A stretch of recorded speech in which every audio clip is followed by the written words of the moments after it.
You need a shot timer because that which gets measured gets worked on. The Range Tech Timer is the official timer of Active Self-Protection because it is versatile, reliable, feature-rich, and very economical. Check out all it can do at the link below.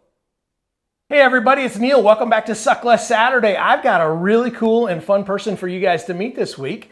This is Karen Whitlock from Georgia, somewhere in Georgia. I'm gonna let her tell you all this stuff because I don't know that kind of stuff. But Karen, tell everybody a little bit about yourself. So I'm from Flowery Branch, Georgia. We have a gun range in Flowery Branch. It is Trigger Time Indoor Gun Range. All right. Where we teach a lot of people how to shoot, mostly new shooters. Also do some defensive training. I have a ladies group that meets there a couple times a month and just like to help people get started on their firearms journey. That is awesome.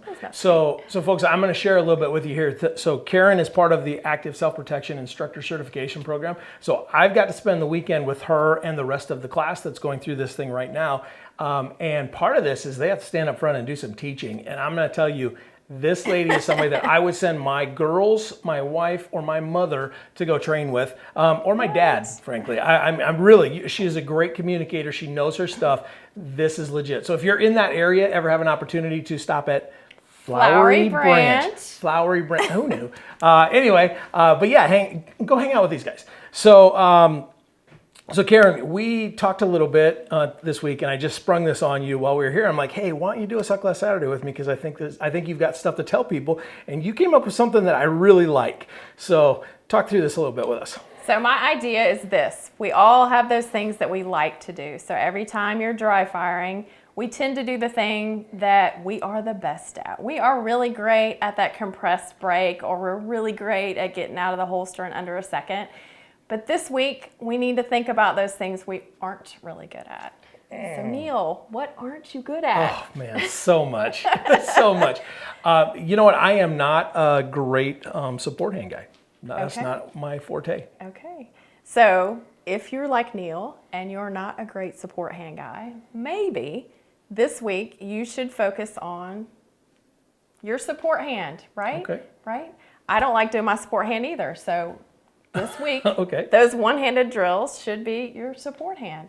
The more you do it, the better you're going to get at it. The more you avoid it, you're not making any progress, right? So I think that's what we should do. So when we started talking about this, you shared a little bit about some history of yours where you did some triathlon stuff. Mm-hmm. And people that know me, good friends of mine, know I had a challenge from somebody. I did a triathlon once, a decade and a few pounds ago.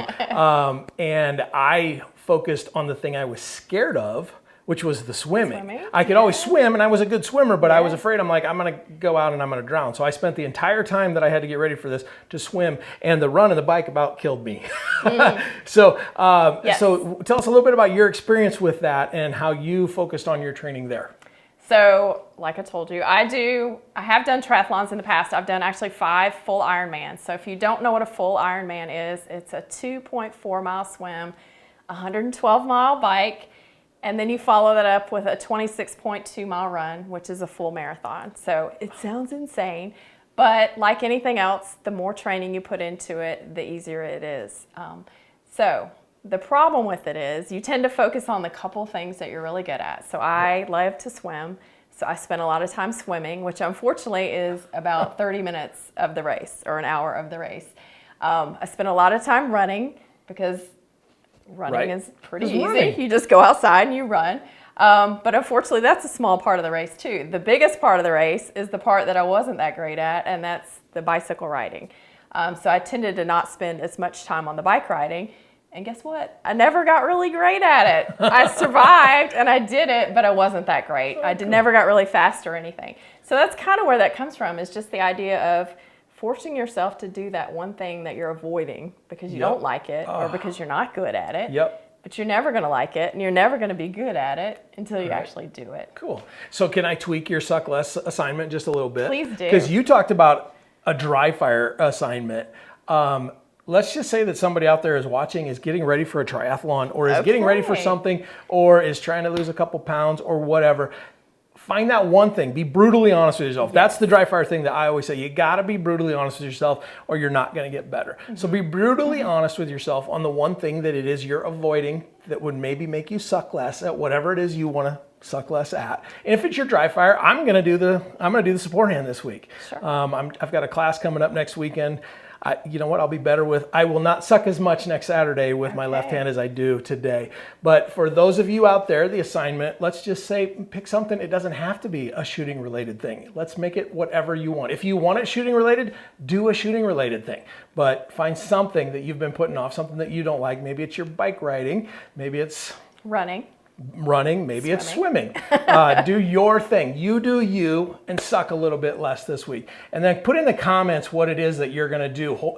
Use this as an accountability thing. This has been great for me to do this because as I've met with some of the people that I really look up to in the industry that have given me things to work on, it's an accountability thing. So when people that you look up to say, hey, you should do this, Neil, you kind of got to do it, right? And I've found that I'm a better shooter now than I was a couple months ago when this whole thing started. I suck less. And it's been a lot of fun. So I really appreciate you doing this with me. Yes. If you ever get to Flowery Branch, good job. go see Karen, have Yes. some fun at their range. If you're from there, go down there for all of the things that they do. This is a fantastic instructor, and I'm so excited that you did this. Thanks for doing this with Thank me. you so much. All right, cool. See you next week.